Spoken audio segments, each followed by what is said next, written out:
press play to listen to this article by Annabelle Dickson presented by Barclays. Send tips here. Subscribe for free. Listen to Playbook and view in your browser. Good Friday morning. This is Annabelle Dickson.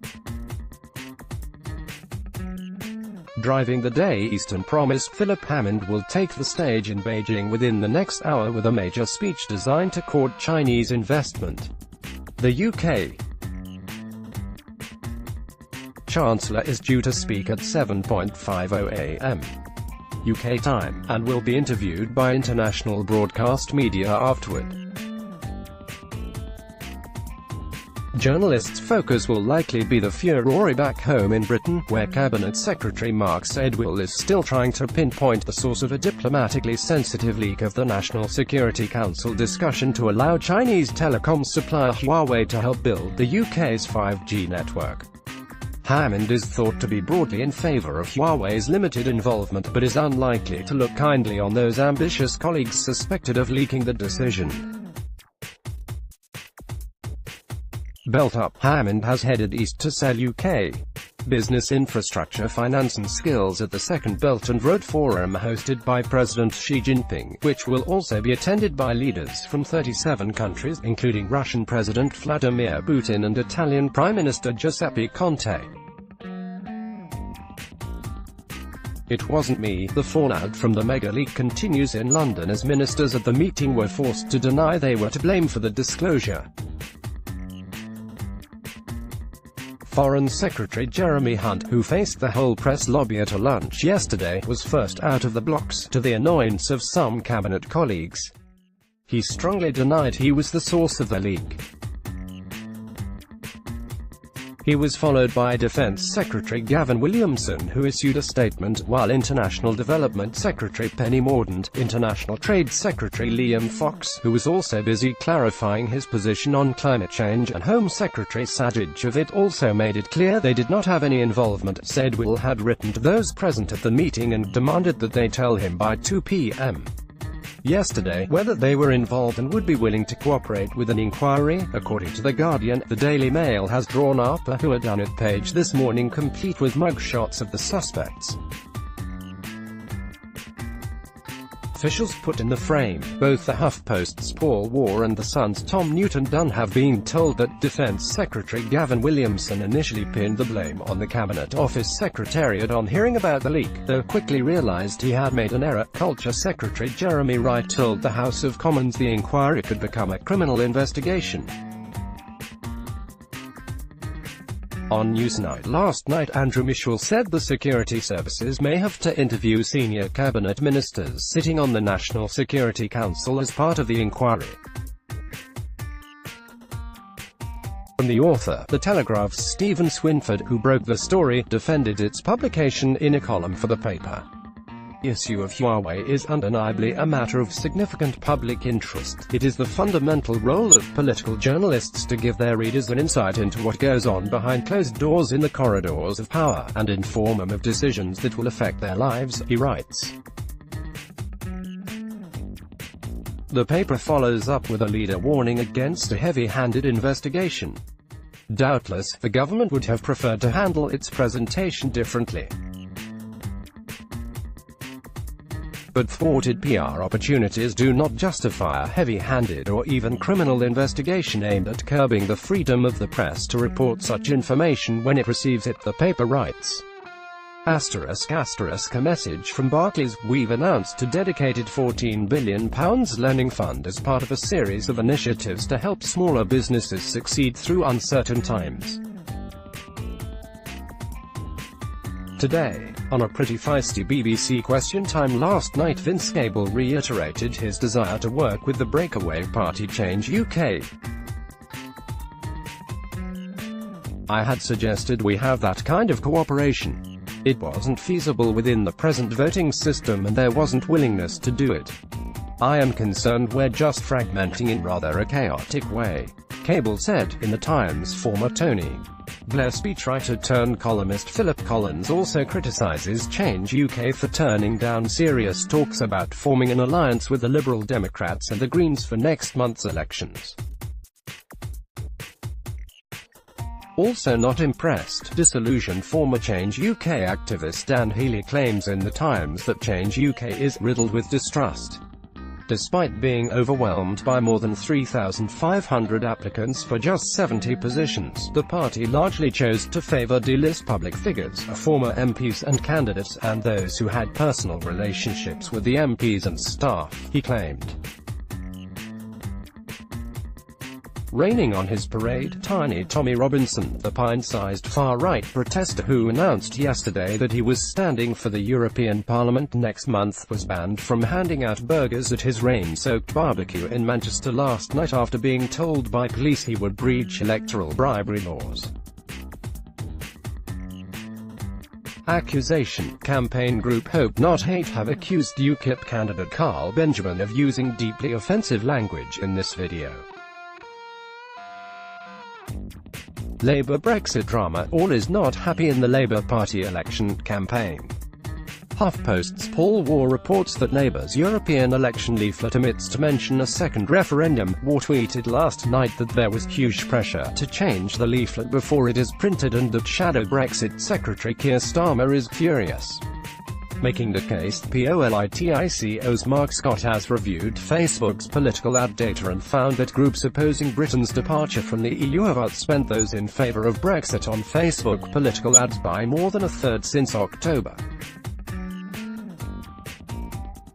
Spending by the main anti-Brexit organisations, People's Vote UK and Best for Britain, has totalled more than £750,000 since Facebook began publishing records of political advertising on its platform, compared to less than £500,000 from pro-Brexit groups like Britain's Future.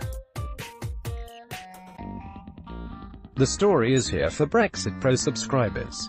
Runners and riders. The full slate of candidates for next month's European election was unveiled yesterday. The iPaper has pulled together a handy list of who is standing where. Most of the full statement of parties and individual candidates nominated were also published in most areas last night, including in the East Midlands, the North East, the North West, the South East, the South West, the West Midlands, the Yorkshire and the Humber. Elsewhere in Brexit no-deal warning, Shinzo Abe, Japan's Prime Minister, reiterated his calls for a no-deal Brexit to be avoided at all costs during a visit to Brussels yesterday. POLITICO's David Hirschenhorn reported from the news conference on Thursday evening where Abe and his European counterparts did not quite finish each other's sentences, but they happily spoke each other's lines, underscoring their friendship by raising each other's priorities. Also not in favour of no deal, business leaders who need to stockpile goods. Business Insider's Adam Payne reports that many of the warehouses used to stockpile goods in the run-up to March 29 are now no longer available for the new Brexit deadline, as they have already been booked for storing large quantities of stock needed for Christmas.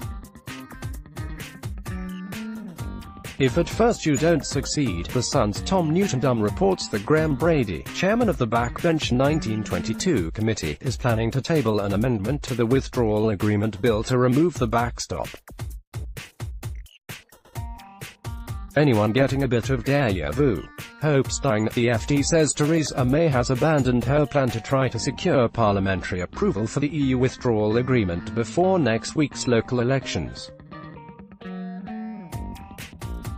Officials also pretty much accept they have missed the boat on passing the withdrawal agreement bill in order to avoid participating in the European election. It would have to start making its way through the House of Commons next week to have any chance of passing before May 22, and with opposition talks making slow progress, there is little optimism that will happen. Emissions from new cars will have to be 37.5% lower in 2030 compared to 2021, according to a recent agreement reached at the Council of Ministers. Join Barbara Stoll, international project-led Clean Air Campaign, Greenpeace, to find out if this is enough during POLITICO's Connected Mobility Summit on October 8 in Amsterdam. For any registration before May 17, a 40% discount is applied. **** Life beyond Brexit. Dementia Care. Labour unveils plans to inject an extra £1 billion and provide home help to an extra 50,000 people with dementia. The Guardian writes up the announcement. The Daily Mail brands it a £3 billion tax on the rich. Meanwhile, in Tory land, there is still no sign of the social care green paper. Yemen peace meeting. Foreign Secretary Jeremy Hunt will host Saudi Arabian and United Arab Emirates Foreign Affairs Ministers Adel Al-Jubeir and Abdullah bin Zayed bin Sultan Al Nahyan along with the United States David Satterfield for a meeting on the UN-led peace process in Yemen. Not going out. First it was Vince Cable, now the Sun's Matt Davin. Here's House of Commons Speaker John Bercow has turned down the Queen's invitation to the state banquet in honor of U.S. President Donald Trump. French Connection. The Restoration and Renewal Bill, which will kick-start the restoration of the crumbling Houses of Parliament, could be tabled next Thursday. The Sun's Steve Hawkes. Here's nice work if you can get it. Former Foreign Secretary Boris Johnson was paid a whopping £122,899 to make a speech for India Today and a further £38,250 from Citigroup Bank, according to the latest Register of Interests. The Times writes up the story. Woke is good for business. International Development Secretary Penny Mordaunt will tell the Stonewall Workplace Conference at the QE2 Center at 10 a.m.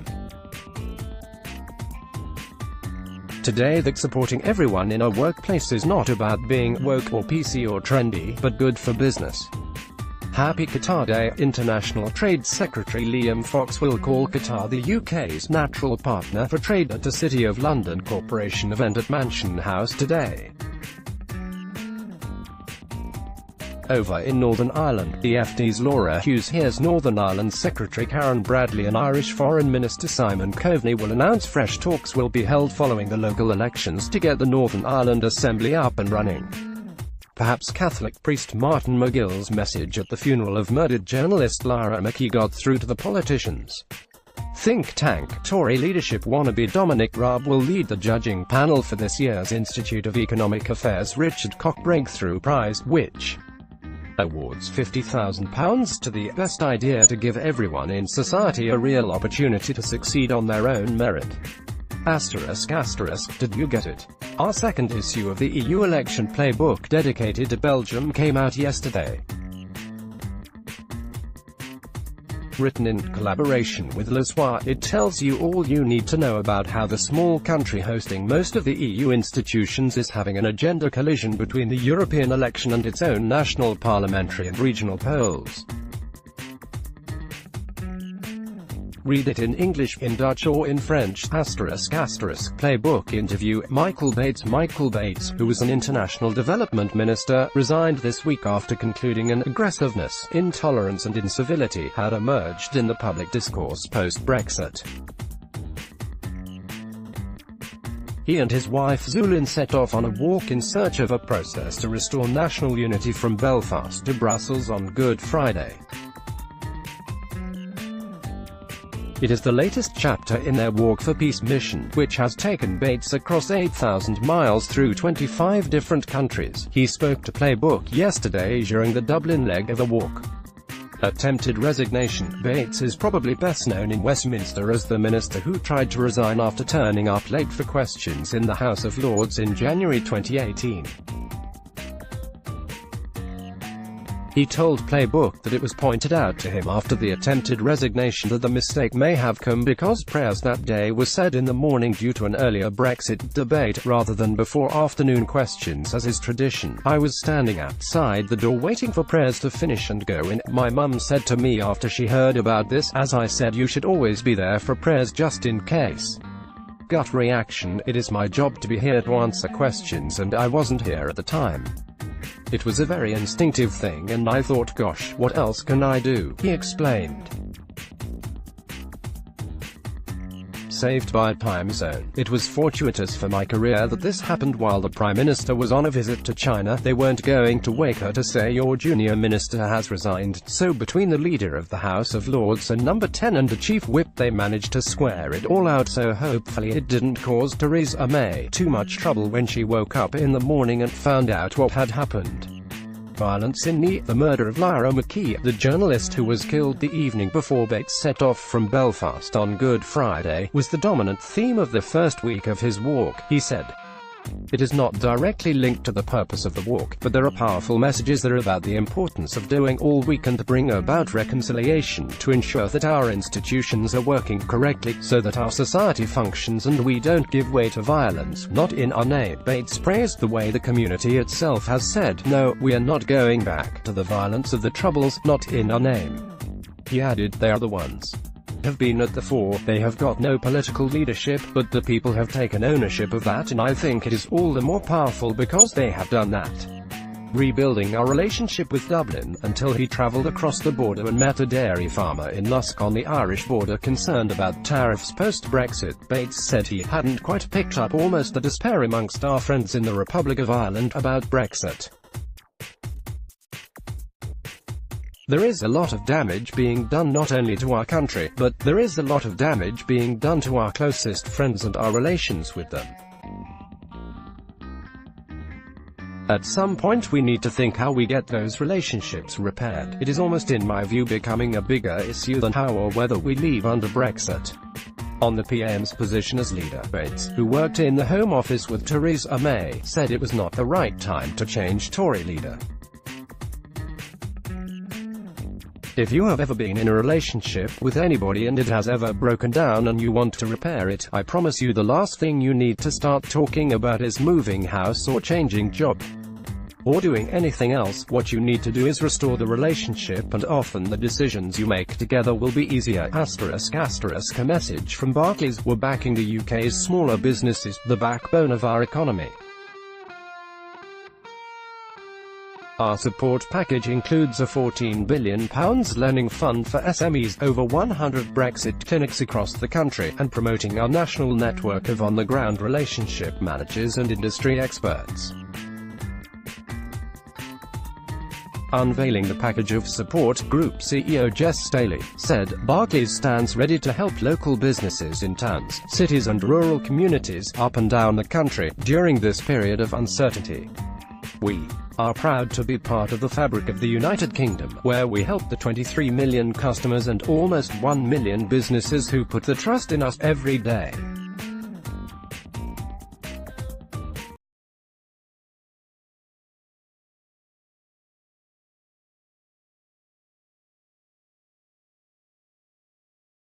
Also on the Today programme, writer and philosopher Roger Scruton, 7:50 a.m, Scottish First Minister Nicola Sturgeon, 8:10 a.m, a former Cabinet Secretary Sir Gus O'Donnell, 7:30. BBC Breakfast, Commonwealth Secretary-General Patricia Scotland, 6:40 a.m, a former Home Office Minister Pauline Neville-Jones, 7:10 a.m, Scottish First Minister Nicola Sturgeon, 7:40 a.m, Lib Dem Deputy Leader Joe Swinson, 8:30 a.m, also in All Out Politics, Polly Toynbee, columnist for The Guardian, and Asa Bennett, Brexit commissioning editor at The Telegraph, The View, 9:15 a.m. Luis Quiroga, spokesperson, Partido Popular UK, Celia Mazza de Pablo, London correspondent for the Spanish Daily Mail, 9:30 a.m, Molly Scott Cato, Green MEP, and European election candidate, 9:45 a.m, Tom Brake, Liberal Democrat MP, and Brexit spokesperson, 10 a.m, Lucy Fisher, defence correspondent at The Times, Paul Gibson, former head of counter-terror at the UK Ministry of Defence, 10:30 a.m, David E. Cogan, author of Protest and Power, The Battle for the Labour Party, 10:45 a.m, on LBC Radio, Bob Kerslake, a former head of the Civil Service, 7:05 a.m, Jonathan Shaw, former head of cyber security at the UK Ministry of Defense, 7:10 a.m. Mark Wilde, Chief Executive of Crossrail, 7:40 a.m. Vince Cable, Leader of the Liberal Democrats, 8:30 a.m. On Talk Radio, former Foreign Secretary Malcolm Rifkind, 7:08 a.m. Nazir Afzal, a former Chief Prosecutor for the North West Shay Donald, Vice Chair of the Police Federation, 7:20 a.m. Tory MP Julian Lewis, 8 a.m. Tory Brexiteer Peter Bone, 8:20 a.m. Change UK MP Sarah Wollaston, 8:30 a.m. Journalist James Ball, 9:30 a.m. Politics Live, BBC 2, 12:15 p.m. LBC presenter Nick Ferrari, former SNP MP and Progress Scotland Chair Angus Robertson, Green Party co-leader Sian Berry, the Adam Smith Institute Sophie Jarvis. Any questions? BBC Radio 4, 8 p.m. Mayor of Manchester Andy Burnham, Northern Powerhouse Minister Jake Berry, Liberal Democrat welfare spokesperson Christine Jardine, and The Sun's Harry Cole.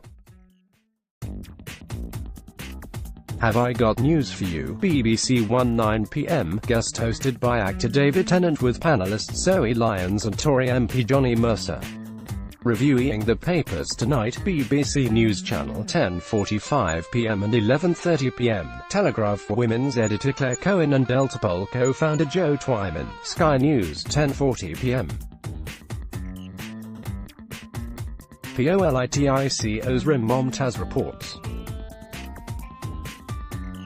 From Washington snubbed, President Donald Trump has announced he will be skipping the White House Correspondents' Dinner for the third year in a row, and has ordered his whole staff to boycott it.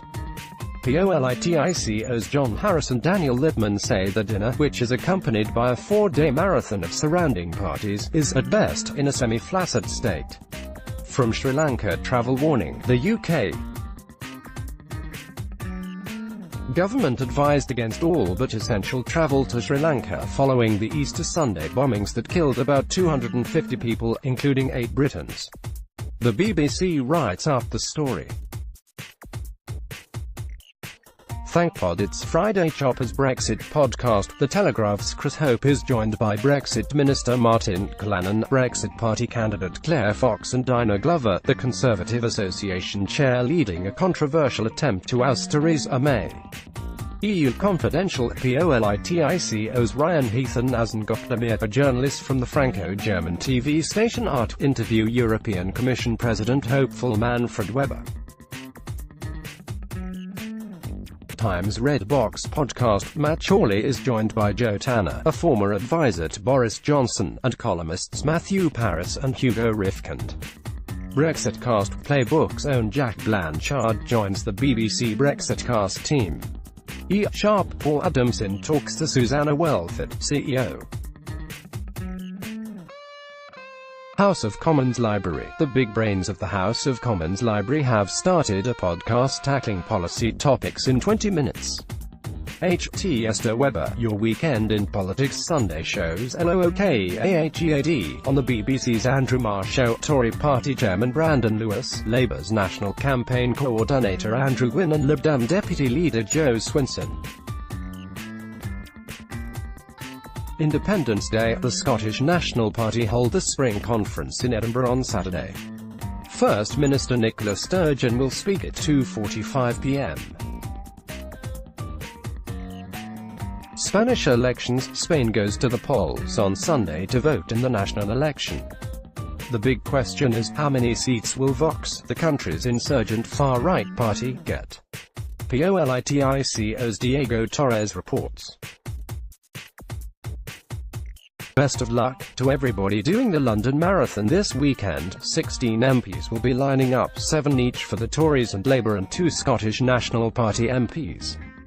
MPs on the run. Look out for Tory MP Tom Pursglove, Tory MP James Duddridge, Welsh Secretary Alan Cairns, Tory MP John Lamont, Tory MP Andrew Bowie, Tory MP James Morris, Tory MP Raymond Chistey, Labour MP Tanguy Debonair, Labour MP Nick Dakin, Shadow Health Secretary John Ashworth, Labour MP Paul Williams, Labour MP Ruth Cadbury, Labour MP Stephanie Peacock, Labour MP Chris Evans, SNP MP Neil Gray, SNP MP David Linden.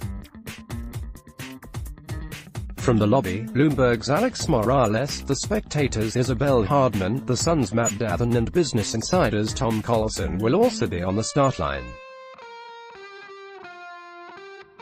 Happy anniversary. Sunday is Ed Balls Day, the weirdly remembered anniversary of the day the former Shadow Chancellor typed his name into Twitter to look for articles mentioning his name, but accidentally tweeted it instead. London calling Westminster weather, some behind rain cloud bring your brolly, light rain is forecast. Highs of 15°C. Travel, Crossrail, the new Elizabeth line, will be delayed, potentially until March 2021. It was reported yesterday, Mayor of London Sadiq Khan is not impressed. Farewell. Number 10 Molly Milton-White departs Downing Street today after 2 years as private secretary to Director of Comms Robbie Gibb. New boss at The Economist. The Economist Group announced yesterday that Lara Burra, currently chief executive of Informer Intelligence, will become the publisher's new chief executive, replacing Chris Stibbs. Last chance. The deadline for the Anthony Howard Award for Young Journalists 2019 is 11:59 p.m. tonight. Past winners include Eleni Uriah, Dulcie Lee, Patrick Maguire, Henry Zeffman, Ashley Coburn and Lucy Fisher. Spotted. Foreign Secretary Jeremy Hunt nearly didn't make it to lunch with the UK Parliament press corps yesterday. He was found wandering toward the press gallery bar Moncrief's, not realising its canteen has been turned into offices. Happy birthday to Harrow East MP Bo Blackman, Carmarthen East and Dyne FWR MP Jonathan Edwards, PCS Trade Union General Secretary Mark Sowotka, former Tory MP Victoria Borwick, US. First Lady Melania Trump, and Labour peer Alan Howarth. Celebrating over the weekend, a former Justice Minister Andrew Selous, St Helens South and Wiston MP Marie Rimmer, Argyll and Bute MP Brendan O'Hara, Department of Work and Pensions Permanent Secretary Peter Schofield, The Sun's Westminster correspondent Harry Cole, King Willem Alexander of the Netherlands, former Tory MP Chris White. Playbook couldn't happen without London Playbook editor Jack Blanchard, Esther King, producer Manon Jacobs. Subscribe to the Politico newsletter family. Brussels Playbook, London Playbook, EU Confidential, Sunday Crunch, EU Influence, DC Playbook, all our Politico pro-policy morning newsletters. Let's block ads. Why?